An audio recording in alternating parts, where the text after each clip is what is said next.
Quand le téléphone a vibré dans ma poche, je sentais encore le poids de la terre humide sur mes paumes, comme si cette texture froide pouvait me rappeler que tout cela était réel et non pas un cauchemar prolongé dont je pourrais encore me réveiller. 2 heures.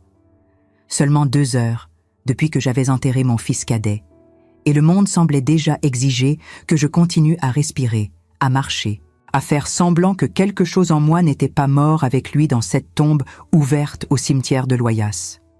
Éloi avait 23 ans quand j'ai fermé ses yeux pour la dernière fois. 23 ans de gentillesse, de sourire timide, de cahiers remplis de dessins architecturaux qu'il éparpillait sur la table de la cuisine en prenant son café le matin. Mon bon garçon, le fils qui n'a jamais élevé la voix, qui serrait trop fort dans ses bras, qui gardait mes anniversaires en mémoire comme s'il s'agissait de dates sacrées. Et maintenant, tout ce qui restait de lui était un cercueil en acajou descendant lentement dans la terre, tandis que la pluie fine de novembre tombait sur Lyon comme des larmes que le ciel pleurait pour moi. J'étais assise seule dans la cuisine de ma maison à la Croix-Rousse. Cette même cuisine où Éloi dessinait ses cathédrales imaginaires sur des serviettes en papier, où il riait de mes blagues mauvaises et volait des morceaux de baguette avant le dîner. La tasse de café refroidissait entre mes doigts tremblants, intacte, parce que la vérité est que je n'arrivais à rien avaler depuis les obsèques. Chaque tentative de boire, de manger, de faire n'importe quel geste banal de la vie quotidienne semblait une trahison envers la douleur que je portais comme un fardeau sacré dans ma poitrine. La maison était trop silencieuse. Il y a 3 ans, quand j'ai enterré mon mari, Jean-Claude, j'ai pensé que je ne connaîtrais plus jamais un silence aussi profond, aussi absolu. Je me trompais. Le silence qui était venu après avoir perdu Éloi était différent. C'était un vide qui pulsait, qui respirait, qui occupait chaque pièce comme une présence fantomatique, me rappelant que j'étais maintenant complètement seule au monde, ou presque seule. Parce qu'il me restait Victor, mon fils aîné, 31 ans, entrepreneur prospère, héritier naturel de l'entreprise familiale de développement immobilier que Jean-Claude avait construite brique par brique au fil des décennies. Victor avait toujours été différent d'Éloi. Plus dur, plus ambitieux, plus distant. Mais c'était aussi mon fils. Et pendant les funérailles, il est resté à mes côtés tout le temps, tenant mon bras fermement quand mes jambes ont faibli devant la tombe ouverte, murmurant des mots de réconfort que je parvenais à peine à entendre à travers le brouillard de douleur qui enveloppait mon esprit. Quand le téléphone a vibré à ce moment-là, dans la cuisine vide, mon premier réflexe a été de l'ignorer. Qui pourrait vouloir me parler maintenant ? Quelles paroles de condoléances n'avaient pas encore été prononcées ? Quelles étreintes inconfortables de parents éloignés devais-je encore supporter ?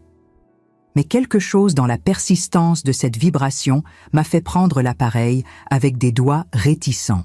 Et le nom qui est apparu sur l'écran m'a fait froncer les sourcils de confusion. Professeur Aurore Lemaître, la professeure d'architecture d'Éloi, coordinatrice du programme à l'École nationale supérieure d'architecture de Lyon. Je ne la connaissais que de vue, des événements académiques que j'avais fréquentés au cours des 3 années pendant lesquelles mon fils y avait étudié. Une femme élégante, d'une 40aine d'années, toujours impeccablement vêtue, avec cet air d'autorité douce que les bons professeurs portent naturellement. Pourquoi m'appelait-elle maintenant ? 2 heures après l'enterrement ?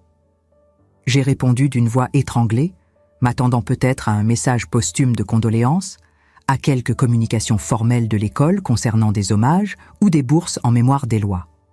Madame Chabrier. Sa voix a tremblé d'une manière qui m'a fait me redresser sur ma chaise, tous mes sens soudainement en alerte. Ce n'était pas de la tristesse dans son ton, c'était de la peur, pure et viscérale. « Madame, j'ai besoin que vous veniez immédiatement à mon bureau à l'école. S'il vous plaît. Ne prévenez personne, ne dites à personne que je vous ai appelé. Venez simplement. C'est au sujet d'Éloi. C'est urgent. » Avant que je puisse poser la moindre question, elle a raccroché.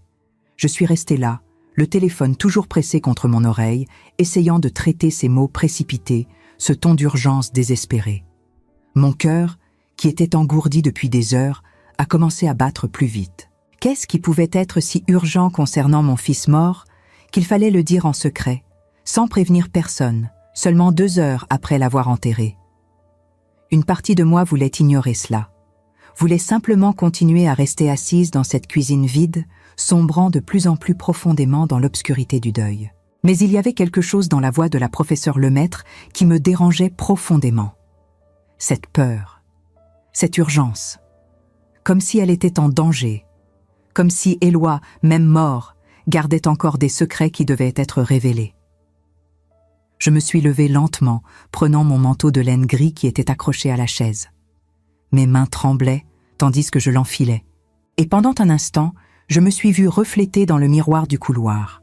Une femme de 61 ans, le visage marqué par la douleur récente, les cheveux gris retenus en un chignon lâche, les yeux rouges et gonflés. On aurait dit que j'avais vieilli de 10 ans en une semaine. L'après-midi de novembre était froid et humide quand je suis sortie de chez moi. Le ciel de Lyon restait chargé de nuages bas et les rues de la Croix-Rousse étaient désertes, comme si la ville entière respectait mon deuil en gardant ses distances. J'ai pris la voiture presque en pilote automatique, conduisant dans les rues familières en direction de l'école d'architecture située dans le quartier de Vaise, au bord de la Saône. À chaque feu rouge, à chaque virage, cet appel étrange résonnait dans mon esprit. Qu'est-ce que la professeure d'Éloi avait pu découvrir? Pourquoi le secret? Pourquoi l'urgence? Je me suis garée devant le bâtiment moderne de l'école, avec ses murs de verre et de béton apparents si caractéristiques de l'architecture contemporaine française. L'endroit était presque vide. C'était dimanche, après tout. Les funérailles avaient été programmées pour un dimanche, justement, pour que plus de personnes puissent y assister. Mais maintenant, cet immense bâtiment ressemblait à un mausolée de verre et de silence. J'ai monté les escaliers jusqu'au 3e étage où se trouvait le bureau de la professeure Lemaître. Mes pas résonnaient dans le couloir vide, chaque son amplifié par l'absence de vie dans cet endroit normalement rempli d'étudiants et de conversations animées.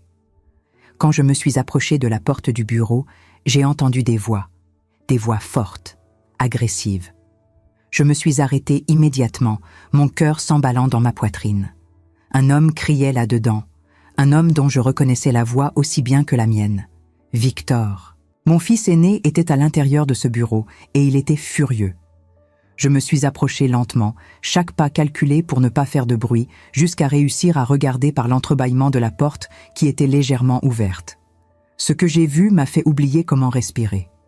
Victor acculait la professeure Lemaître contre la bibliothèque au fond de la salle. Il tenait quelque chose dans ses mains. Un vieux cahier, avec une couverture en cuir marron, usée par l'usage. J'ai reconnu ce cahier immédiatement. C'était le journal d'Éloi, celui qu'il transportait partout depuis l'adolescence, où il écrivait ses pensées les plus intimes, ses projets, ses rêves. Où est le reste? Victor crachait presque les mots, son visage tordu dans une expression de colère que je n'avais jamais vue auparavant. Où a-t-il caché les autres notes? Je sais qu'il t'a montré plus de choses. Parle! La professeure était pâle, les mains tremblant violemment. « Monsieur Chabrier, s'il vous plaît, je ne sais pas de quoi vous parlez. Éloi m'a seulement donné ce cahier il y a 2 semaines, m'a demandé de le garder en sécurité, a dit que c'était important, mais il ne m'a rien donné d'autre. »« Menteuse !» Victor a frappé la bibliothèque à côté de sa tête, faisant tomber plusieurs livres au sol dans un fracas qui m'a fait reculer d'un pas, effrayé. « Il a tout écrit dans ce maudit journal. Tout ! Et tu vas me dire où est le reste, ou je te jure que... » À ce moment, la professeure Lemaître a regardé vers la porte et m'a vue. Nos yeux se sont croisés pendant une fraction de seconde et ce que j'ai vu dans ce regard m'a glacé jusqu'à la moelle des os. Ce n'était pas seulement de la peur, c'était de la terreur absolue et quelque chose de plus. Une supplication silencieuse, un avertissement désespéré. Elle a rapidement détourné le regard, avant que Victor ne s'en aperçoive, et dans un mouvement rapide et discret, elle a fait glisser quelque chose de la poche de son blazer en direction de la porte. Un petit morceau de papier plié a roulé sur le sol et s'est arrêté près de mes pieds. Victor me tournait le dos, pressant encore la professeure de questions agressives, feuilletant furieusement les pages du journal d'Éloi. Je me suis baissée lentement, j'ai pris le papier et l'ai caché dans la poche de mon manteau, mon cœur battant si fort que j'étais certaine qu'il pouvait l'entendre de là. C'est alors que la professeure a parlé, assez fort pour que je l'entende clairement. « Qu'avez-vous fait à votre frère, monsieur Chabrier? Qu'est-ce que vous lui avez donné? Le silence qui a suivi était plus terrifiant que n'importe quel cri. Et puis Victor a ri. Un rire bas, amer, dépourvu de toute chaleur humaine. J'ai fait ce qui devait être fait. Éloi a toujours été le favori, de mon père, de ma mère, de tout le monde. Le garçon en or qui ne faisait jamais rien de mal. Mais l'entreprise est à moi. Elle a toujours été à moi. Il n'aurait jamais dû entrer chez Chabrier & Fils. Jamais. Mes jambes ont faibli. J'ai dû m'appuyer contre le mur pour ne pas tomber. Les mots de mon propre fils résonnaient dans le couloir comme des sentences de mort, chaque syllabe arrachant des morceaux de mon âme. Qu'est-ce qu'il disait? Qu'est-ce qu'il avait fait? La professeure a sangloté. Éloi vous faisait confiance. Il a pris ses vitamines parce que vous lui avez dit que ça l'aiderait avec la fatigue, avec le stress de la faculté. Et ça l'a aidé. La voix de Victor était froide, mécanique. Ça a aidé à résoudre un problème. L'entreprise n'a pas besoin de 2 héritiers. Elle n'en a jamais eu besoin. À ce moment, quelque chose en moi s'est brisé d'une manière que je n'aurais jamais imaginé possible. Ce n'était pas seulement la douleur de perdre un fils. C'était la révélation monstrueuse que mon autre fils, celui qui avait tenu mon bras aux funérailles, celui qui avait pleuré près du cercueil, était responsable de la mort d'Éloi. Mon garçon n'était pas mort de cause naturelle. Ce n'était pas une maladie soudaine et inexplicable comme les médecins l'avaient dit. C'était Victor. Mon propre fils avait tué son frère. J'ai reculé dans le couloir en pas vacillant, chaque respiration une lutte contre le vomissement qui montait dans ma gorge. J'ai descendu les escaliers en titubant, agrippé à la rampe, et quand j'ai finalement atteint le parking, j'ai dû m'appuyer sur le capot de la voiture pour ne pas m'évanouir. Je suis resté là pendant des minutes qui ont semblé des heures, essayant de traiter l'impossible, essayant de trouver une explication alternative qui ne soit pas cette vérité horrible et insupportable. Mais les mots de Victor résonnaient sans cesse dans mon esprit. J'ai fait ce qui devait être fait. L'entreprise est à moi. Pas besoin de 2 héritiers. Avec des mains tremblantes, j'ai sorti de ma poche le papier que la professeure m'avait passé. Je l'ai déplié lentement et l'écriture précipitée et irrégulière n'a révélé qu'une phrase en français, écrite avec tant de pression qu'elle avait presque déchiré le papier. Sous son matelas, lisez tout. Sauvez-vous. À elle. Sous son matelas, lisez tout. Sauvez-vous. Éloi avait laissé des preuves. Mon fils savait qu'il était en danger. Et pourtant, il avait fait confiance à son frère jusqu'à la fin. Je suis monté dans la voiture et j'ai conduit jusqu'à chez moi comme un automate, les larmes brouillant ma vision, le monde autour devenu flou et distant. Quand je suis finalement arrivé à la Croix-Rousse, il faisait déjà sombre. La maison restait vide, silencieuse. Mais maintenant, ce silence portait un poids différent. Ce n'était pas seulement le vide de la perte, c'était le poids étouffant de la trahison, de la vérité que je ne voulais pas encore croire, mais que je savais déjà être réelle. J'ai monté les escaliers jusqu'à la chambre d'Éloi, cette chambre que j'avais évité d'entrer depuis sa mort, ce sanctuaire intact, où ses dessins étaient encore éparpillés sur le bureau, et où son odeur imprégnait encore les vêtements suspendus dans l'armoire. Je me suis agenouillée à côté du lit simple. J'ai soulevé le matelas avec des mains tremblantes, et il était là. Un autre cahier, plus épais, plus ancien, avec des pages jaunies par le temps et des taches d'encre de plusieurs couleurs. Le journal complet d'Éloi. Celui que Victor cherchait. Je me suis assise par terre, le dos contre le lit, et j'ai ouvert la première page avec des doigts qui parvenaient à peine à tenir le papier. L'écriture familière de mon fils m'a salué comme une étreinte fantôme, et j'ai commencé à lire. Et à chaque page, à chaque révélation, à chaque entrée datée et détaillée, mon monde s'est effondré un peu plus. Vous qui m'écoutez maintenant, je sais que vous êtes peut-être seuls aussi, dans vos maisons, dans vos cuisines silencieuses, portant des douleurs que personne d'autre ne comprend complètement. Si cette histoire touche quelque chose en vous, si vous sentez le poids de ces mots, comme j'ai ressenti le poids de cette découverte, je serais très reconnaissante si vous pouviez laisser un like à cette vidéo. Et si vous le souhaitez, commentez d'où vous regardez. Savoir que je ne parle pas dans le vide, que mes mots atteignent d'autres personnes qui comprennent la solitude et la lutte pour continuer à vivre après avoir tout perdu. Cela signifie plus que vous ne l'imaginez. Et si vous voulez suivre le reste de cette histoire jusqu'à la fin, vous abonner à la chaîne serait une façon de me dire que vous êtes là, avec moi, dans ce voyage difficile. Merci d'être ici. Les premières entrées du journal étaient innocentes. Éloi écrivant sur ses projets architecturaux, sur les cours qu'il adorait, sur les professeurs qui l'inspiraient. Mais ensuite, il y a environ 6 mois, le ton a commencé à changer. Victor est venu me voir aujourd'hui à la faculté. Il m'a apporté des flacons de vitamines, il dit que ça va m'aider avec la fatigue. Je dors mal ces derniers temps, avec tant de projets à rendre. Il a toujours été un bon frère. Il s'inquiète pour moi. Mon estomac s'est retourné. Les entrées suivantes décrivaient comment Éloi avait commencé à se sentir de plus en plus mal. Vertige, nausées, faiblesse inexplicable. Mais Victor continuait d'apporter les flacons, insistant que c'était normal au début, que le corps devait s'adapter. Victor dit que ce sont des suppléments importés qui aident à la concentration. Mais je me sens bizarre. Je suis allée chez le médecin, mais il n'a rien trouvé d'anormal. C'est peut-être juste le stress. Page après page, mon fils a documenté sa propre détérioration sans se rendre compte qu'il était lentement empoisonné par son propre frère. Et le pire de tout, c'est qu'il n'a jamais soupçonné. Il n'a jamais imaginé que Victor serait capable d'une chose pareille, jusqu'à 3 jours avant de mourir. La dernière entrée était écrite avec une calligraphie tremblante, irrégulière, presque illisible par endroits. Mes yeux se sont remplis de larmes pendant que je lisais. J'ai trouvé un email ouvert sur l'ordinateur de Victor aujourd'hui, quand je suis allée au bureau livrer des documents que papa avait demandés. Il discutait avec quelqu'un appelé Gérard Molin de Substance, code chimique, montant transféré. Et puis j'ai vu mon nom. Il parlait de moi, de l'entreprise, de succession. Je ne comprends pas complètement, mais quelque chose ne va vraiment pas.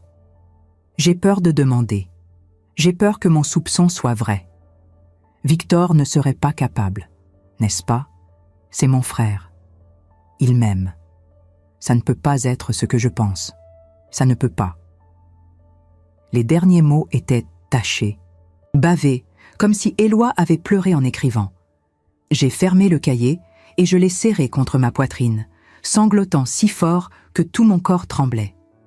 Mon fils savait. Dans ses derniers jours de vie, il savait que quelque chose n'allait pas, mais son amour pour son frère, son incapacité à croire en une telle méchanceté, l'avait empêché de faire quoi que ce soit. Et maintenant, il était mort. Et Victor était libre. Et le monde continuait de tourner comme si rien ne s'était passé. Mais je connaissais la vérité maintenant. Et cette vérité brûlait en moi comme un feu qui consumait tout, y compris le deuil, y compris la peur, y compris tout reste d'hésitation. Je n'avais pas seulement perdu un fils, j'avais perdu un fils à cause de l'autre. Et maintenant, assise par terre dans cette chambre vide, le journal d'Éloi pressé contre ma poitrine et des larmes coulant sur mon visage, j'ai fait une promesse silencieuse. Victor ne s'en sortirait pas impunément. Mon fils aîné avait détruit ma famille, m'avait arraché la personne que j'aimais le plus au monde, et tout cela par cupidité, par ambition, pour une entreprise qui n'avait même pas d'importance. Et j'allais m'assurer qu'il paie pour cela. Chaque mot écrit dans ce journal, chaque flacon de poison déguisé en vitamines, chaque mensonge murmuré à mon oreille pendant les funérailles alors qu'il feignait le deuil. Tout serait utilisé contre lui. Parce que j'étais toujours Madeleine Chabrier. Architecte retraitée, oui. Veuve et mère détruite, oui. Mais avant tout cela, j'étais une femme qui avait construit sa vie sur la vérité, sur la justice, sur faire ce qui était juste, même quand c'était difficile. Et maintenant, faire ce qui était juste signifiait détruire mon propre fils. Parce qu'il avait déjà détruit l'autre. Et cette histoire ne faisait que commencer. Les jours qui suivirent la découverte du journal furent les plus sombres de mon existence. Je continuais à vivre dans cette maison devenue tombeau, marchant d'une pièce à l'autre comme un fantôme, incapable de manger, incapable de dormir, incapable de penser à autre chose qu'aux mots terribles écrits par Éloi dans ses derniers moments de lucidité. Victor m'appelait quotidiennement. Sa voix au téléphone était douce, inquiète, remplie d'une sollicitude qui me donnait la nausée, maintenant que je connaissais la vérité. « Maman, Comment vas-tu? Tu ne devrais pas rester seule. Viens dîner à la maison. Laisse-moi prendre soin de toi. Chaque fois, je trouvais une excuse. Un mal de tête, de la fatigue, le besoin d'être seule avec mon chagrin. Et il acceptait, compréhensif, le fils parfait inquiet pour sa mère endeuillée. Mais moi, je serrais le combiné si fort que mes jointures blanchissaient, luttant contre l'envie de hurler la vérité à travers la ligne, de l'accuser, de le maudire. Pas encore. Pas avant d'avoir des preuves irréfutables. Le journal des lois était précieux, mais insuffisant devant un tribunal. Ce n'étaient que des impressions, des soupçons, des mots écrits par un jeune homme malade qui doutait lui-même de ce qu'il voyait. Il me fallait davantage. Il me fallait des preuves concrètes, tangibles, impossibles à nier. C'est ma meilleure amie, Solange Bertillon, qui m'aida à sortir de cette paralysie de douleur et de rage impuissante. Nous nous connaissions depuis 40 ans, depuis nos années à l'université où nous étions les seules femmes dans un programme d'ingénierie dominé par les hommes. Elle était devenue ingénieure en structure, moi architecte. Nos carrières nous avaient souvent fait travailler ensemble sur de grands projets à travers Lyon. Solange était une femme méthodique, pragmatique, avec un esprit analytique qui ne laissait rien au hasard. Quand je l'appelais ce mercredi soir, une semaine après le funéral, ma voix tremblait tellement que je pouvais à peine former des phrases cohérentes. « Viens immédiatement » fut tout ce qu'elle dit avant de raccrocher. 1 heure plus tard, j'étais assise dans son appartement du quartier de la Confluence, le journal des lois étalé sur sa table de salle à manger pendant qu'elle lisait chaque page avec une concentration féroce. Je la regardais tourner les pages, son visage devenant de plus en plus sombre, ses mâchoires se serrant de plus en plus fort. Quand elle termina, elle ferma le journal doucement et leva vers moi des yeux remplis d'une fureur froide que je ne lui avais jamais vue. Ce monstre.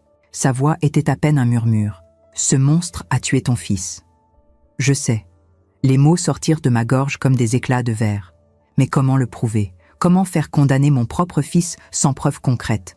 Un journal n'est pas suffisant. Les avocats le démoliront, diront qu'Éloi était paranoïaque, malade, confus. Solange se leva brusquement, commença à faire les 100 pas dans son salon, son esprit visiblement en train de travailler à toute vitesse. Les flacons. Éloi mentionne des flacons sans étiquette, juste des codes chimiques. Tu les as trouvés? Je secouai la tête. J'ai fouillé tout son appartement. Victor a dû les prendre, ou les détruire. Et ce Gérard Molin qu'Éloi mentionne dans sa dernière entrée, le directeur financier de l'entreprise familiale? Je le connais. Il travaille avec Victor depuis 5 ans. Homme ambitieux, sans scrupules. Mon mari ne l'aimait pas, mais Victor l'a embauché après la mort de Jean-Claude. Solange s'arrêta net, se tourna vers moi avec un regard intense. Alors ils sont 2, Victor et Molin. Éloi a vu un email entre eux. Un email qui parlait de substances, de codes chimiques, de transfert d'argent. Madeleine, si cet email existe toujours. Il est probablement sur l'ordinateur de Victor, au bureau. Alors c'est là que nous devons aller. Je la regardais, incrédule. Tu es en train de suggérer qu'on s'introduise dans les bureaux de Chabrière en Fils? Que je vole des fichiers sur l'ordinateur de mon propre fils? Je ne suggère rien. Solange s'assit à côté de moi, prit mes mains dans les siennes.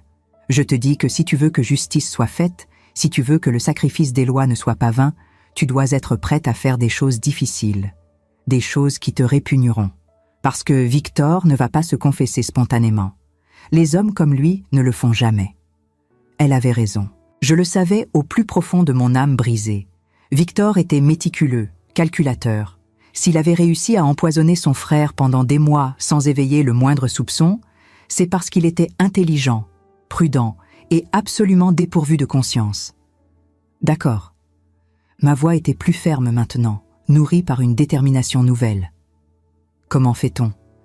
Le sourire que Solange m'adressa était celui d'une guerrière se préparant au combat. Laisse-moi réfléchir à un plan.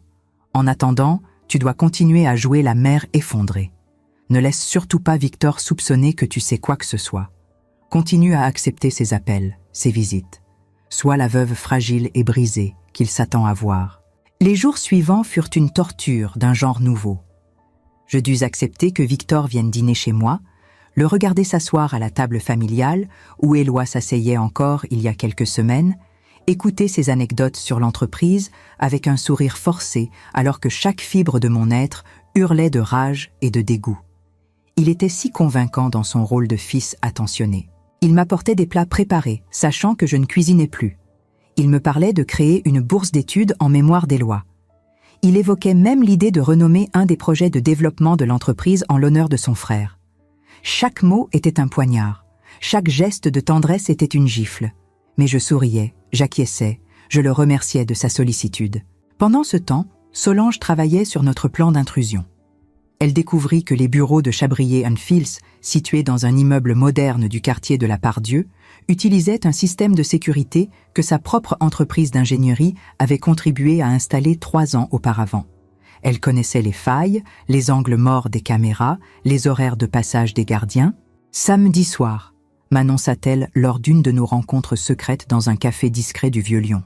« Le bâtiment sera presque vide, juste un gardien de nuit qui fait sa ronde toutes les 2 heures. Tu as toujours ton badge d'accès ?» Je hochai la tête. Même après ma retraite, j'avais conservé mon badge de l'entreprise familiale. Victor ne l'avait jamais désactivé, probablement par négligence ou par respect pour mon statut de veuve du fondateur. Parfait. Nous entrerons par le parking souterrain à 22 heures. Nous aurons environ 1 heure pour accéder à son bureau, copier tout ce que nous pouvons trouver sur son ordinateur et partir sans laisser de traces. Et si nous nous faisons prendre ? Solange me regarda droit dans les yeux. Alors tu diras la vérité, que tu cherchais des réponses sur la mort de ton fils. Au pire, Victor te fera passer pour une mère endeuillée et confuse. Mais Madeleine, je ne crois pas que nous nous ferons prendre. Ce samedi soir arriva trop vite et pas assez vite à la fois. Je passais la journée dans un état de tension extrême, incapable de me concentrer sur quoi que ce soit, vérifiant compulsivement que j'avais mon badge, mes gants, une clé USB que Solange m'avait fournie. À 21h30, elle vint me chercher. Nous roulâmes en silence à travers les rues de Lyon, la ville illuminée défilant derrière les vitres comme un décor irréel. Mon cœur battait si fort que j'avais l'impression qu'il allait exploser hors de ma poitrine. Le parking souterrain de la Part-Dieu était désert et faiblement éclairé. Nos pas résonnaient sur le béton alors que nous nous dirigions vers l'ascenseur de service. Je passai mon badge sur le lecteur et, à ma grande surprise, le voyant vert s'alluma. Nous étions dedans. L'ascenseur nous déposa au 5e étage, là où se trouvaient les bureaux de direction. Le couloir était plongé dans une semi-obscurité, éclairé seulement par quelques lampes de sécurité qui projetaient des ombres inquiétantes sur les murs blancs. Le bureau de Victor était au fond du couloir, une grande porte en verre dépolie avec son nom gravé en lettres argentées. Victor Chabrier, directeur général. Ma main tremblait tellement quand je passais à nouveau mon badge que je dus m'y reprendre à 3 fois. Mais finalement, la serrure électronique cliqueta et nous entrâmes. Le bureau de mon fils était exactement comme je l'imaginais. Moderne, minimaliste, immaculé. Une grande baie vitrée offrait une vue spectaculaire sur Lyon la nuit, les lumières de la ville scintillant comme des étoiles tombées sur terre. Le bureau en verre et acier était impeccablement rangé, quelques dossiers empilés avec une précision maniaque, un ordinateur portable fermé au centre. 20 minutes maximum, murmura Solange en sortant son propre ordinateur portable. Je vais créer un pont pour copier ces fichiers sans laisser de traces d'accès. Elle travailla vite, connectant des câbles, tapant des lignes de code que je ne comprenais pas. Pendant ce temps, je fouillais discrètement les tiroirs, cherchant n'importe quoi qui pourrait nous être utile. C'est dans le tiroir du bas, sous une pile de rapports financiers, que je trouvais une enveloppe Kraft non scellée. À l'intérieur, des reçus d'achat provenant d'un laboratoire pharmaceutique en Belgique. Des dates s'étalant sur 8 mois, des noms de substances que je ne connaissais pas, mais dont les quantités semblaient importantes, et le nom de l'acheteur, Gérard Molin. « Solange », chuchotai-je en lui tendant l'enveloppe. « Regarde ça. » Elle leva les yeux de son écran, parcourut rapidement les documents, et un sourire sombre se dessina sur ses lèvres. Il les a gardés. Cet idiot a gardé les preuves de ses achats, probablement pour se protéger contre Victor si jamais les choses tournaient mal. Ou pour faire chanter Victor plus tard. ajoutai-je amèrement. Peu importe. Prends-les en photo avec ton téléphone. Chaque page, chaque reçu. Ne laisse rien. Je m'exécutai, mes mains tremblant tellement que plusieurs photos étaient d'un flou et que je dus les reprendre. Derrière moi, Solange continuait de copier des fichiers, son visage éclairé par la lueur bleutée de l'écran. « Mon Dieu !» murmura-t-elle soudain. « Quoi ?»« Les emails. Madeleine, il y a des centaines d'emails entre Victor et Molin. Ils parlent ouvertement du projet, de l'élimination progressive, des transferts de fonds pour sécuriser la succession. Ils ont tout documenté. Tout. » Une vague de soulagement et de nausée déferla sur moi simultanément. Nous avions les preuves. Nous avions les putains de preuves. Mais cela signifiait aussi que tout était vrai. Que mon fils avait réellement, consciemment, méthodiquement assassiné son propre frère. « Copie tout », dis-je d'une voix que je ne reconnus pas comme la mienne. Absolument tout. Solange hocha la tête et continua son travail. Les minutes s'égrenaient avec une lenteur insupportable. Chaque bruit dans le couloir me faisait sursauter. Chaque ombre me semblait être le gardien venant nous surprendre. Finalement, après ce qui me parut une éternité, Solange débrancha ses câbles. « C'est bon, j'ai tout. Email, documents comptables, relevés de transferts bancaires.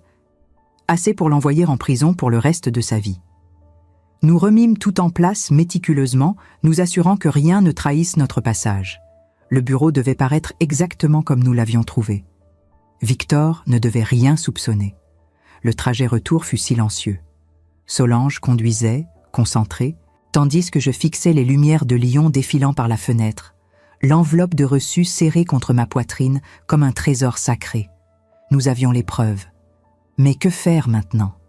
Les révéler à la police semblait évident, mais Victor avait des relations, des avocats puissants, de l'argent. Il pourrait étouffer l'affaire, discréditer les preuves, me faire passer pour une vieille femme folle de chagrin. Non. Il fallait quelque chose de plus grand, de plus public, de plus irréversible. C'est cette nuit-là, seule dans ma chambre, incapable de dormir, que l'idée me vint.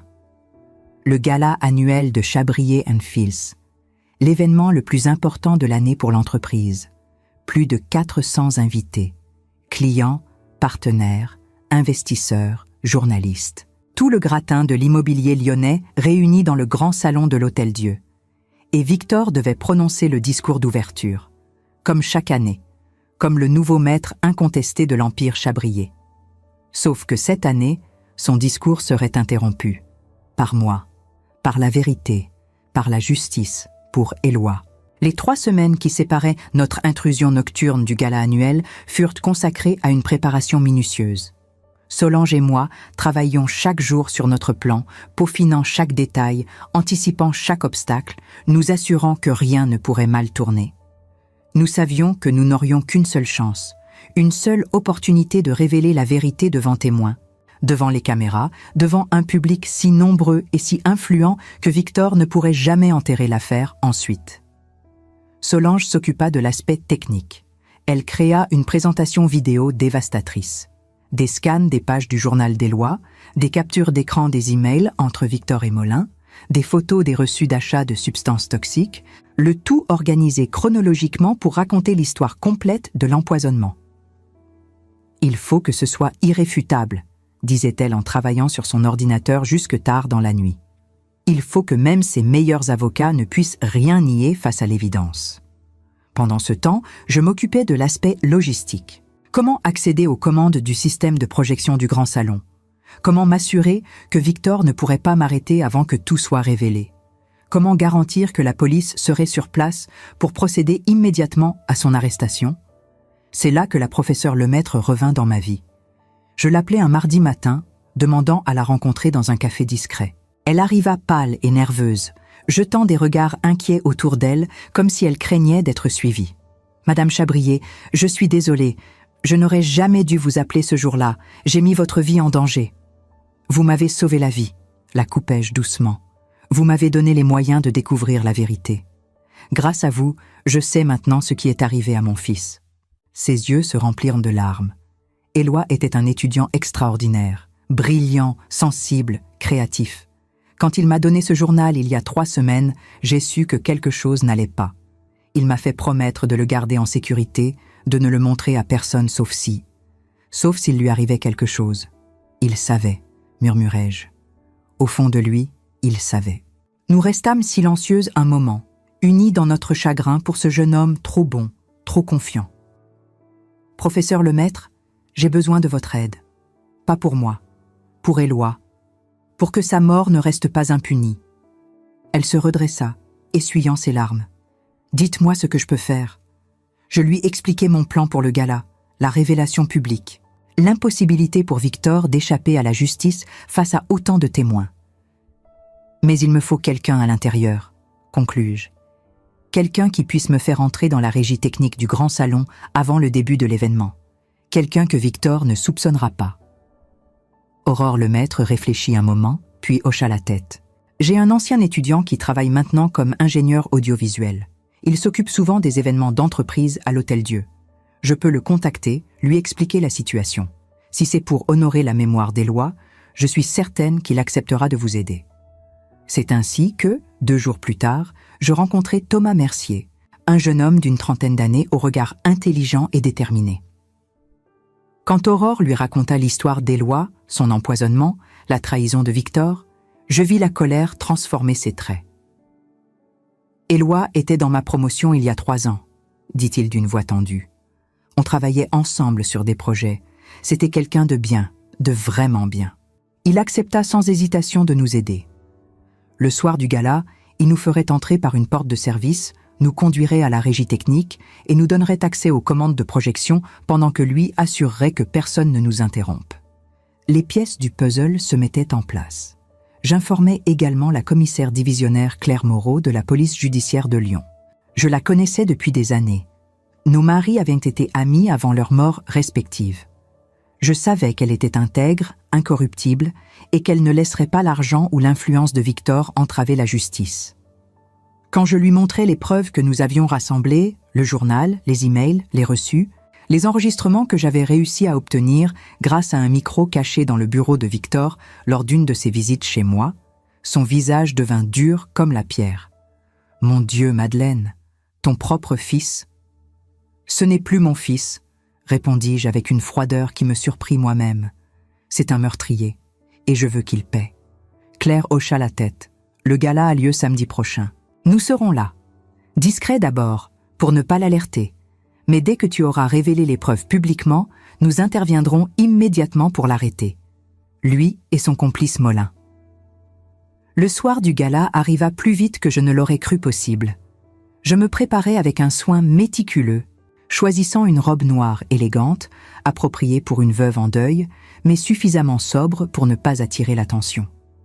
Je coiffais mes cheveux gris en un chignon serré, mis mes perles, celles que Jean-Claude m'avait offertes pour nos 25 ans de mariage. Dans le miroir, je vis une femme que je reconnaissais à peine. Le chagrin avait creusé des sillons profonds sur mon visage, mais mes yeux brillaient d'une détermination féroce. Ce soir, je rendrai justice à mon fils. Ce soir, le monde entier saura ce que Victor avait fait. Solange vint me chercher à 19h. Nous arrivâmes à l'Hôtel-Dieu 1 heure avant le début officiel du gala. Thomas nous attendait près de la porte de service, comme convenu. Il nous fit entrer rapidement, nous guidant à travers des couloirs de service jusqu'à la régie technique située au-dessus du grand salon. « Vous avez la clé USB ?» me demanda-t-il. Je la sortis de mon sac à main, la lui tendis. Il l'inséra dans le système, testa la présentation de Solange. Sur les écrans de contrôle, je vis défiler les pages du journal d'Éloi, les emails accusateurs, les reçus incriminants. « Parfait, » murmura Thomas. « Quand vous serez prête, vous n'aurez qu'à appuyer sur ce bouton. Votre présentation interrompra automatiquement celle de Victor et se projettera sur tous les écrans du salon. Impossible de l'arrêter une fois lancée, elle durera exactement 10 minutes. 10 minutes. 10 minutes pour détruire la vie de mon fils comme il avait détruit celle du sien. Nous descendîmes dans le grand salon par l'escalier principal, nous mêlant aux premiers invités qui arrivaient. L'endroit était magnifique, décoré avec un luxe discret. Des tables rondes parfaitement dressées, des arrangements floraux sophistiqués, une grande scène au fond de la salle avec un podium et 3 écrans géants. Je reconnus beaucoup de visages, des clients de l'entreprise, des architectes avec qui j'avais travaillé, des journalistes du Progrès et de Tribune de Lyon, des élus locaux. Tout le gratin lyonnais était là, dans leurs plus beaux atours, sirotant du champagne et échangeant des banalités polies. Aucun d'eux ne savait qu'ils étaient sur le point d'assister à la chute d'un empire. Victor arriva à 20h pile, impeccable dans son costume noir sur mesure, Gérard Mollin à ses côtés. Mon estomac se souleva quand je le vis sourire, serrer des mains, jouer son rôle de dirigeant charismatique et respecté. Il ne m'avait pas encore vu. Je m'étais positionné stratégiquement à l'arrière de la salle, près des portes, là où Solange et moi avions convenu que je devais être pour avoir le meilleur angle de vue sur toute la scène qui allait se dérouler. À 20h30, les lumières baissèrent légèrement. Un maître de cérémonie monta sur scène, souhaita la bienvenue à tous, remercia les partenaires et sponsors. Puis, avec un sourire professionnel, il annonça « Mesdames et messieurs, j'ai l'honneur de vous présenter le directeur général de Chabrier & Fils, Monsieur Victor Chabrier. » Des applaudissements polis emplirent la salle. Victor monta sur scène, tout sourire, parfaitement détendu. Il s'installa derrière le podium, ajusta le microphone et commença son discours. « Bonsoir à tous. C'est un honneur de vous accueillir ce soir pour célébrer une année exceptionnelle pour Chabrier & Fils. Une année de croissance, d'innovation, de projets ambitieux qui façonnent l'avenir de Lyon. » Sa voix était chaude, assurée, convaincante. Je l'écoutais parler de l'héritage de notre famille, du travail acharné de son père, de l'importance de préserver les valeurs qui avaient fait la réputation de l'entreprise. Il n'avait aucune conscience, aucun remords, aucune trace d'humanité dans ses mots soigneusement répétés. « Cette année a également été marquée par une perte immense pour notre famille, » continua-t-il. Et je vis son expression devenir grave, son ton se teinter de tristesse. Mon frère Éloi nous a quittés il y a quelques semaines. Un jeune homme brillant, promis à un avenir lumineux, arraché trop tôt à notre affection. C'en était trop. Je sortis mon téléphone, envoyai un message à Thomas dans la régie. Maintenant. 3 secondes plus tard, l'écran derrière Victor devint noir. Il s'interrompit, se retourna, fronçant les sourcils. Le murmure de confusion parcourut la salle. Puis, sur les 3 écrans géants, apparut la première page du journal des lois. La voix enregistrée de mon fils, celle que j'avais moi-même lue et fait numériser, commença à résonner dans tout le salon. 15 mars 2025. Victor est venu me voir aujourd'hui. Il m'a apporté des vitamines. Il dit que ça va m'aider. Victor devint livide. Il se tourna vers les techniciens en coulisses, gesticula frénétiquement. « Coupez ça immédiatement !» Mais c'était impossible. Thomas avait verrouillé le système. Personne ne pouvait l'arrêter. Les entrées du journal continuaient de défiler, accompagnées par la voix d'Éloi, pendant que l'assemblée figée regardait avec une horreur croissante. Les descriptions de sa détérioration. Les vitamines que Victor apportait religieusement. Les symptômes qui empiraient. Puis vinrent les emails, projetés en grand, impossibles à ignorer. 2. Victor A. Mollin. Sujet, acquisition. Gérard, les derniers flacons ont bien été reçus, il faut augmenter la dose progressive. Le timing doit être parfait. Après la passation des parts, il ne doit y avoir qu'un seul héritier. La salle explosa en murmures choqués. Des gens se levèrent, des téléphones sortirent pour filmer. Des flashs d'appareils photo créaient des éclairs intermittents dans l'obscurité. Victor essaya de quitter la scène, mais Gérard Mollin le rattrapa, le saisit par le bras. « Espèce d'imbécile, tu avais dit qu'il n'y avait aucune trace, aucune preuve !» Leur altercation fut captée par le micro toujours actif sur le podium, leur voix résonnant dans tout le salon. « Lâche-moi, on va régler ça, calme-toi !»« Me calmer ? Tu m'as entraîné dans ton putain de meurtre familial. Je vais en prison à cause de toi. » C'est à ce moment que je marchais vers la scène, traversant la salle silencieuse où 400 pères dieux se tournèrent envers moi. Les lumières se rallumèrent progressivement, et quand Victor me vit enfin, son visage se décomposa complètement. « Maman !» Sa voix n'était qu'un murmure étranglé. Je montai sur scène, pris le microphone qu'il avait abandonné et regardai cette assemblée de Lions élites avec un calme qui me surprit moi-même. Bonsoir, je suis Madeleine Chabrier, mère de Victor Chabrier et mère d'Éloi Chabrier, assassinée par son propre frère.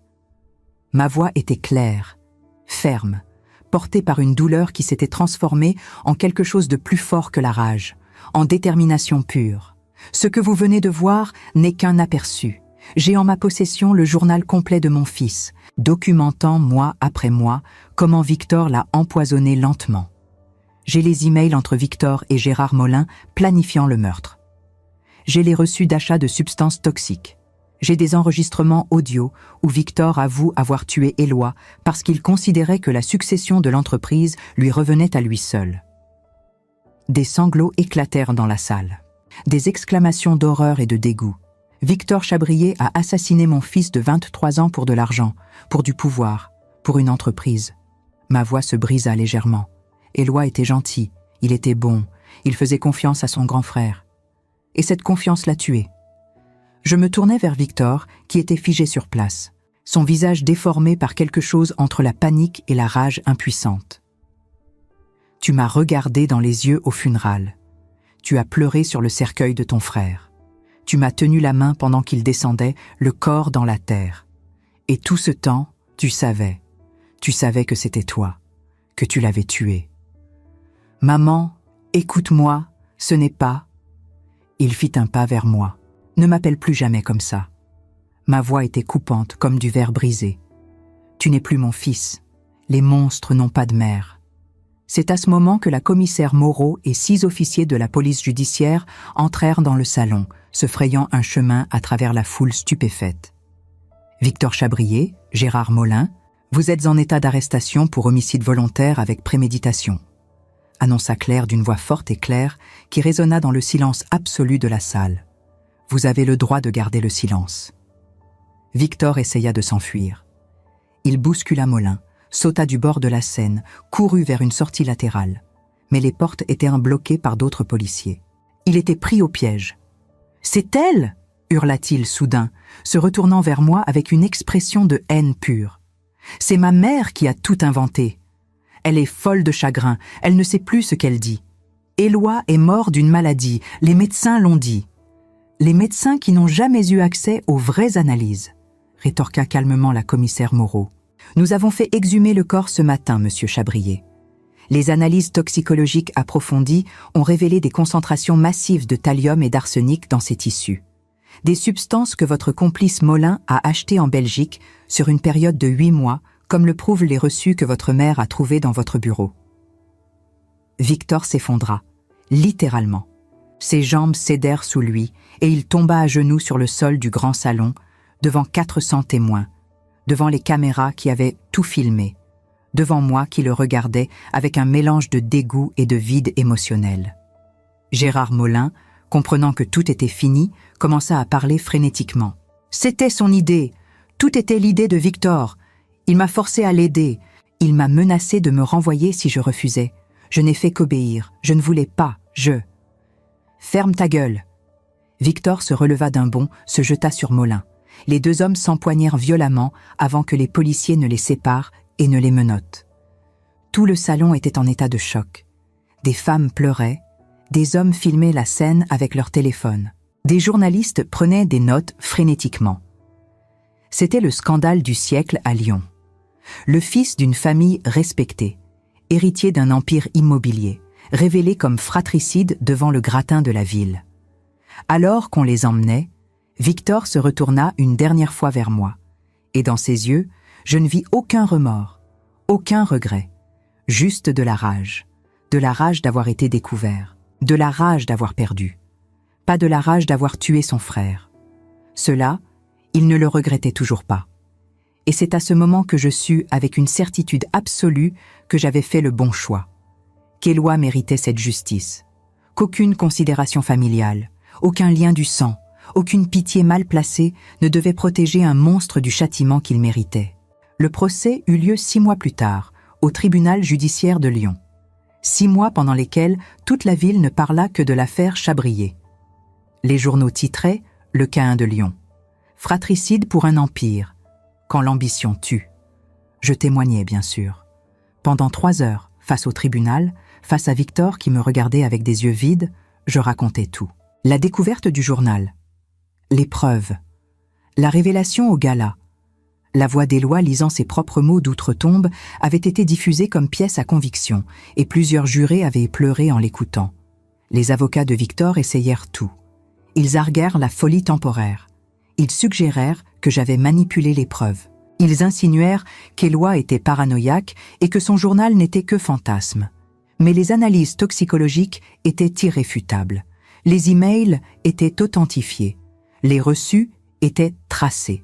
Et surtout, il y avait eu un enregistrement, celui que j'avais obtenu avec le micro caché, où Victor, croyant être seul avec moi dans ma cuisine, avait admis qu'Éloi avait toujours été faible et que l'entreprise avait besoin d'un dirigeant fort.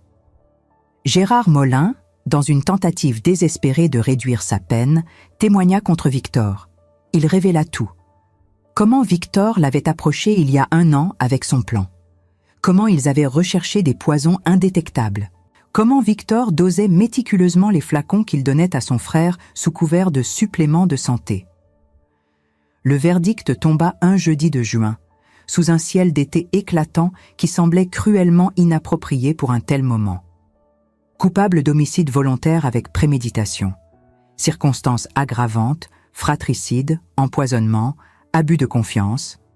Condamné à la réclusion criminelle à perpétuité sans possibilité de libération conditionnelle avant 30 ans. Gérard Molin reçut 25 ans pour complicité d'assassinat. Je ne ressentis aucune joie, aucun soulagement. Juste un vide immense où se mêlaient l'épuisement et une forme étrange de paix. Victor fut emmené, menottes au poignet. Il ne me regarda pas une seule fois. Comme si j'avais cessé d'exister pour lui au moment où j'étais montée sur cette scène du grand salon. Solange m'attendait à la sortie du tribunal. Elle m'enlaça longuement et nous restâmes là, silencieuses, pendant que les journalistes criaient des questions et que les flashs crépitaient autour de nous. « C'est fini » murmura-t-elle. « Non » répondis-je doucement. « Ça ne fait que commencer. » Les semaines suivantes, je vendis tout. La maison de la Croix-Rousse où tant de souvenirs heureux et terribles cohabitaient. Les parts de l'entreprise familiale, Chabrier en Fils, furent rachetées par un consortium qui promit d'honorer l'héritage de Jean-Claude tout en effaçant le nom souillé de Victor. Avec l'argent, avec mes économies, avec tout ce que j'avais, je créai la fondation Éloi Chabrier. Son objectif était simple, offrir des bourses d'études complètes à des jeunes étudiants en architecture issus de milieux défavorisés. Ceux qui, comme Éloi, avaient du talent, de la passion, mais pas les moyens. Ceux qui rêvaient de construire des cathédrales, mais n'avaient pas de famille riche pour les soutenir. La cérémonie d'inauguration eut lieu à l'École nationale supérieure d'architecture de Lyon, la même où Éloi avait étudié. La professeure Aurore Lemaître prononça un discours émouvant sur mon fils, sur sa gentillesse, sur son brillant, sur le trou qu'il avait laissé dans la communauté académique. Puis ce fut mon tour de parler. Je montai sur l'estrade, face à une salle remplie d'étudiants, de professeurs, de journalistes, et je regardais le portrait d'Éloi accroché derrière moi, ce sourire timide et doux que je ne reverrai plus jamais. Mon fils Éloi est mort à 23 ans, commençai-je, ma voix claire malgré les larmes qui menaçaient. Il est mort parce que quelqu'un qu'il aimait et en qui il avait confiance a décidé que l'argent et le pouvoir valaient un peu plus qu'une vie humaine. Il est mort parce que la bonté, dans ce monde, est parfois considérée comme une faiblesse exploitable. Je marquai une pause, respirai profondément. Mais je refuse que sa mort soit inutile. Je refuse que sa gentillesse soit oubliée. Je refuse que son talent soit perdu dans le néant. Alors j'ai créé cette fondation pour qu'Éloi continue de vivre à travers d'autres, pour que chaque année, 10 jeunes étudiants puissent réaliser leurs rêves architecturaux grâce à lui, pour que son nom soit associé non pas au scandale qui a détruit ma famille, mais à l'espoir et à l'opportunité qu'il aurait lui-même aimé offrir aux autres. Les applaudissements furent longs et chaleureux. Plusieurs personnes pleuraient ouvertement. Et quand je descendis de l'estrade, une file d'étudiants m'attendait, chacun venant me serrer la main, me remercier, partager leurs propres histoires de lutte et de rêve. C'est là, dans ce moment, que je compris quelque chose d'essentiel. Victor m'avait pris Éloi. Il m'avait arraché mon fils, mon bébé, mon rayon de soleil. Il avait détruit ma famille, brisé mon cœur, volé des années de vie et de joie que je ne récupérerai jamais. Mais il n'avait pas gagné. Parce qu'Éloi continuait. Pas physiquement, pas de la manière dont j'aurais voulu. Mais son héritage, sa gentillesse, sa passion pour l'architecture, tout cela vivait maintenant à travers cette fondation, à travers ses bourses, à travers ces dizaines, puis ces centaines de jeunes qui, grâce à lui, pourraient construire leurs rêves. Les mois passèrent, puis les années. La fondation Éloi Chabrier devint une institution respectée. Chaque promotion d'étudiants boursiers organisait une cérémonie où ils présentaient leurs projets de fin d'études, et chaque fois, je voyais un peu d'Éloi dans leurs yeux brillants de passion et d'ambition. Je déménageais dans un appartement plus petit, dans le quartier de Hennay, près des quais du Rhône. Un endroit lumineux, simple, sans les fantômes du passé. Solange venait souvent prendre le café. Nous parlions d'architecture, de projets, de vie. Parfois, nous parlions d'Éloi. Jamais de Victor. Je ne retournais jamais lui rendre visite en prison. Certains disaient que c'était cruel, qu'une mère devait pardonner. Mais ceux-là ne savaient pas ce que c'était de perdre un enfant à cause d'un autre. Ils ne comprenaient pas que certaines trahisons sont trop profondes pour le pardon. Que certains liens, une fois rompus, ne peuvent jamais être réparés. Victor était mort pour moi le jour où j'avais lu le journal d'Éloi. Le jeune homme qu'on avait emmené en prison n'était qu'un étranger portant le visage de quelqu'un que j'avais autrefois aimé. Un automne, 5 ans après le procès, je reçus une lettre. L'enveloppe portait le cachet de la prison de Saint-Quentin-Fallavier. À l'intérieur, une seule page écrite de la main de Victor. « Maman, je sais que tu ne liras probablement pas ceci. Mais j'ai besoin de l'écrire quand même. Je ne te demanderai pas pardon. Nous savons tous les deux que cela ne signifierait rien. Je veux juste que tu saches que je pense à Éloi chaque jour. Pas avec regret pour ce que j'ai fait. Je ne peux pas mentir là-dessus, mais avec quelque chose comme de la curiosité. Qui serait-il devenu? Quel bâtiment aurait-il construit? Parfois, dans ma cellule, je dessine. Des immeubles imaginaires, des cathédrales impossibles. Je me demande si c'est ce qu'il ressentait quand il créait. Tu avais raison ce jour-là, sur la scène. Je ne suis plus ton fils. Mais tu resteras toujours ma mère, quelque part dans un coin de mémoire que même la prison ne peut pas effacer. Victor. Je lus cette lettre une seule fois. Puis je la brûlai dans l'évier de ma cuisine, regardant les mots se consumer et se transformer en cendres noires. Il n'y avait rien à répondre, rien à ajouter. L'histoire était écrite. La justice était rendue. La vie continuait.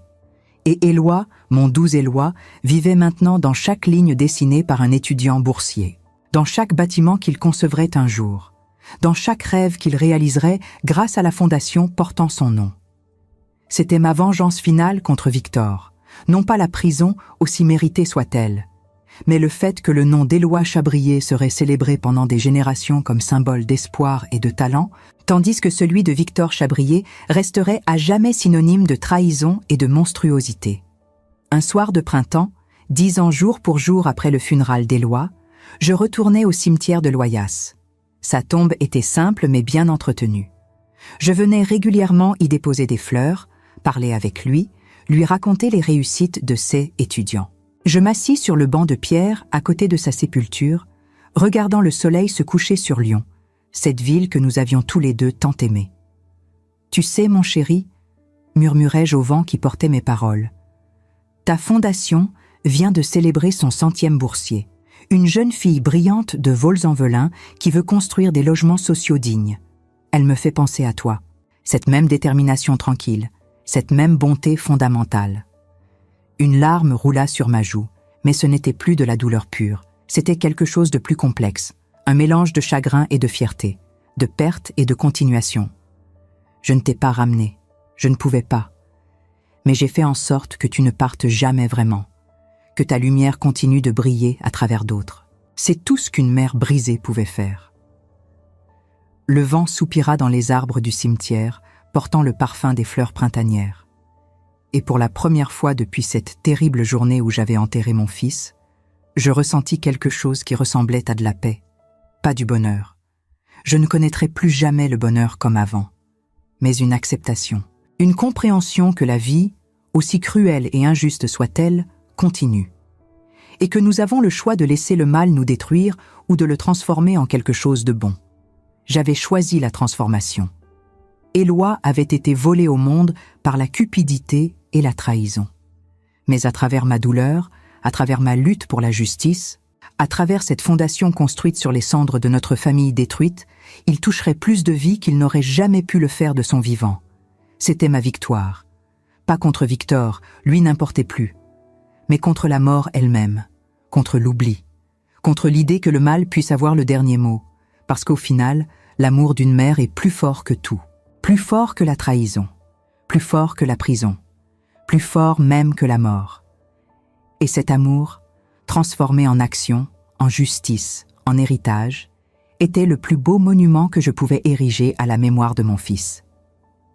Je me levai lentement du banc, embrassai le marbre froid de la pierre tombale.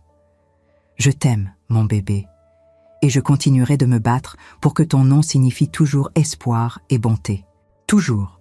Puis je rentrai chez moi, dans mon petit appartement d'aîné, où m'attendèrent les dossiers de candidature de la prochaine promotion de boursiers. Des dizaines de jeunes rêveurs qui espéraient leur chance, qui méritèrent leur chance. Et grâce à Éloi, grâce à ce qu'il m'avait appris sur la gentillesse et la compassion, grâce à son sacrifice involontaire, il l'aurait. C'était ça, le vrai sens de la justice. Pas seulement punir le mal, mais s'assurer que du bien en émerge, que la lumière persiste même dans l'obscurité la plus profonde. Et tant que je respirerai, tant que cette fondation existerait, tant que de jeunes architectes dessineraient des rêves sur du papier blanc, Éloi vivrait. Mon fils, mon étoile, mon éternel rayon de soleil, parti mais jamais oublié, volé mais jamais vaincu, car l'amour, au final, est la seule chose que même la mort ne peut nous prendre. Et cet amour continue. Toujours. Voilà.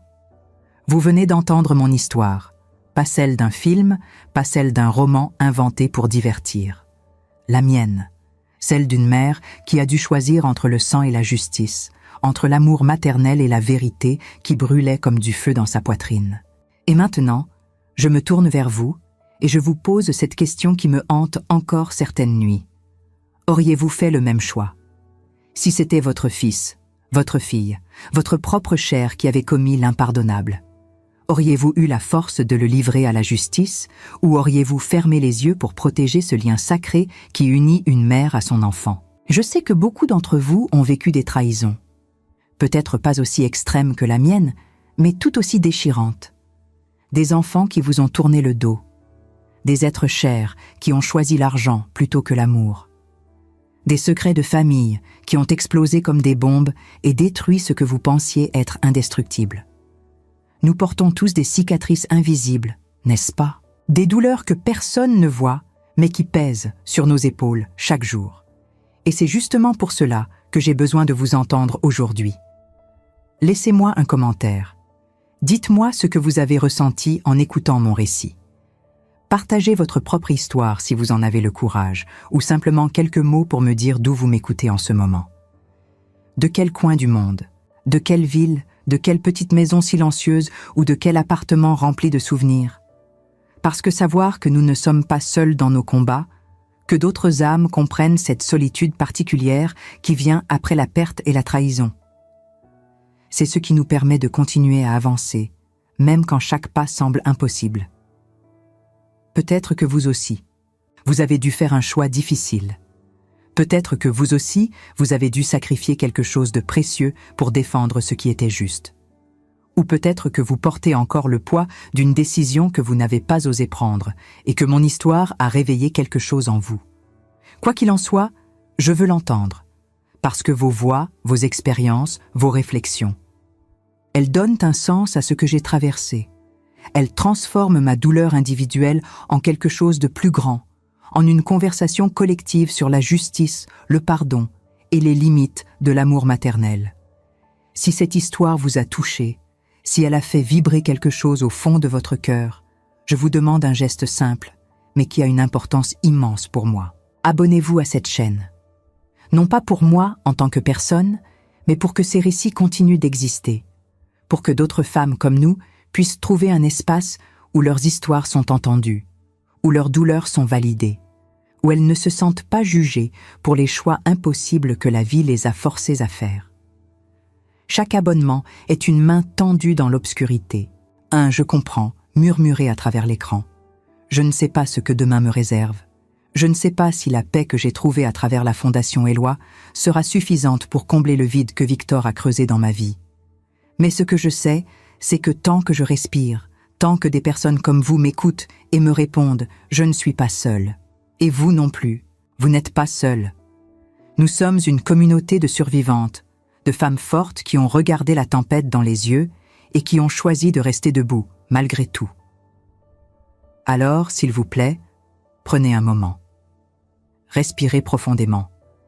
Et dans les commentaires ci-dessous, laissez-moi savoir que vous êtes là, que vous m'avez entendu, que mon histoire, aussi terrible soit-elle, a trouvé un écho dans votre cœur. Dites-moi si vous auriez pris la même décision ou si vous auriez choisi un autre chemin. Dites-moi d'où vous venez et ce qui vous a amené ici aujourd'hui. Parce qu'au final, c'est dans ces petits gestes de connexion humaine, dans ces quelques mots partagés entre étrangères qui deviennent sœurs de douleur et d'espoir, que nous trouvons la force de continuer. Merci d'avoir écouté, merci d'être là, et surtout, merci d'avoir le courage de partager votre propre vérité avec moi.